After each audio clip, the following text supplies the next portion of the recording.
first of all, ask the questions, well, what do we need the skin of a car for anyway? What's it there for? Does it have to be made out of metal? Do we have to make it always in the same manner?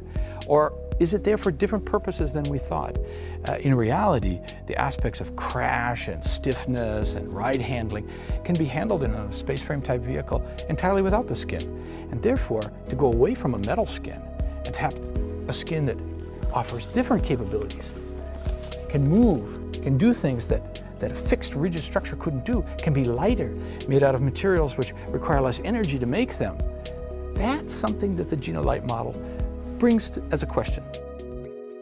Gina is an acronym, a set of letters that stand for geometry, shapes, and function, how things work, in N as a way of saying infinite number, of adaptations, meaning there's a lot of change possible. This started a whole chain of ideas within the company here that Gina became not just a model that became a shape or just about cloth as a skin. It became about a thinking process, a philosophy that said, let's do things differently. Let's let materials talk in a different manner. And let's let tooling be a different issue instead of just the way to give us form. Well, one nice thing about Gina is the materials kind of lead the way. It doesn't take very much and you get an idea exactly what this car is going to be like. For instance, to get an idea what the sculptural form is between a fender and, let's say, a wheel arch, you really only need a line around the wheels and a line more or less where you want the fender to be, and you'll let the material do the talking in between. And then, just like you would if you were getting a suit made, you made the first mock-up, you made the first forms and patterns, you sewed it up, you tried it out, made another one a little bit closer, and when you finally got the final one, zip, you put it on. It takes about 2 hours to put the skin on this car.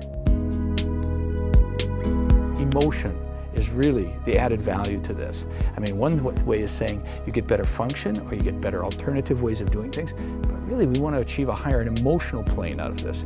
And then finally, and I think this is to me one of the most importantly, and that is the level of humanistic content that we can bring with Gina in. Gina should be about the human in the loop, the human way of doing things.